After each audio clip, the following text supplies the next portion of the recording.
Hi friends, அஸ்ஸலாமு அலைக்கும். Welcome to my channel. இன்றைக்கி நம்ம சேனலில் சிம்பிளான இன்க்ரீடியன்ட்ஸ் வச்சு டேஸ்டியான ஒரு ஸ்வீட் ரெசிபி தான் பார்க்க போகிறோம். எப்படி பண்ணலான்னு பார்க்கலாம் வாங்க. அதுக்கு முன்னாடி நம்ம சேனலை சப்ஸ்கிரைப் பண்ணாதவங்க சப்ஸ்கிரைப் பண்ணிடுங்க. பக்கத்தில் இருக்கக்கூடிய பெல் ஐக்கானையும் கிளிக் பண்ணிடுங்க. 1 கப்பு பொட்டுக்கடலை எடுத்திருக்கேன். இந்த கடலையை வறுக்காமல் ஃபைன் பவுடராக பொடிச்சு எடுத்துக்கலாம். 1/4 கப்பு மில்க் பவுடர் எடுத்துக்கலாம். 1/4 கப்பு பொடித்த சீனி எடுத்துக்கலாம். 1 டீஸ்பூன் ஏலக்காய் பவுடரும் சேர்த்துடலாம். எல்லாத்தையும் நல்லா மிக்ஸ் பண்ணி கொடுக்கலாம். பிள்ளைங்க ஸ்நாக்ஸ் கேட்டாங்கன்னா இந்த ஸ்நாக்ஸ் சீக்கிரமாகவே செய்திடலாம். இதை நம்ம அடுப்புலலாம் வைக்க வேண்டிய தேவையே இல்லை. 1 டேபிள் ஸ்பூன் நெய்யும் சேர்த்துட்டு நல்லா மிக்ஸ் பண்ணலாம்.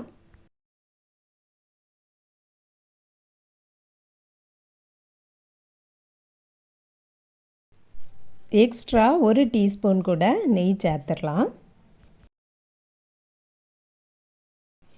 நெய் போதும். இனி காய்ச்சி ஆற வச்ச பால் கொஞ்சம் போல் சேர்த்துட்டு சப்பாத்தி மாவு பதத்துக்கு நல்லா மிக்ஸ் பண்ணி எடுக்கலாம். பால் கொஞ்சம் தான் ஊற்றணும். காணாதுன்னா எக்ஸ்ட்ரா நம்ம ஊற்றிக்கலாம். இந்த ஸ்நாக்ஸ் சின்ன பிள்ளைங்களுக்கு அதிகமாக கொடுக்கலாம்.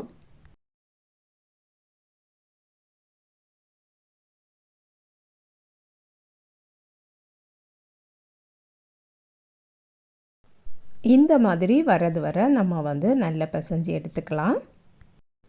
இதை லட்டு மாதிரி உருண்டை பிடிச்சும் கொடுக்கலாம். நான் இன்றைக்கி குட்டி குட்டி ஆப்பிள் ஆட்டு நான் ஷேப் பண்ணி வைக்க போகிறேன்.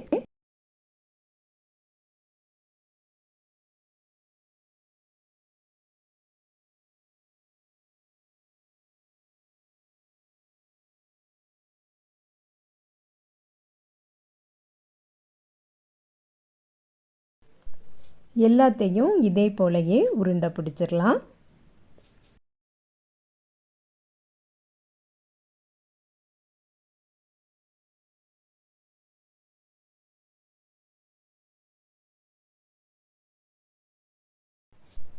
ஆப்பிளுக்கு மேலே காம்பு வைக்கிறதுக்காக வேண்டி நான் ஒரு கிராம்பு வச்சுருக்கேன். சென்டரில் நான் க்ரீன் கலர் டூட்டி ஃப்ரூட்டி வைக்கிறேன். சைட்லலாம் கலர் வேணும்னு நினச்சிங்கன்னா red colour food colour use பண்ணி சைடில் கலர் கொடுக்கலாம்.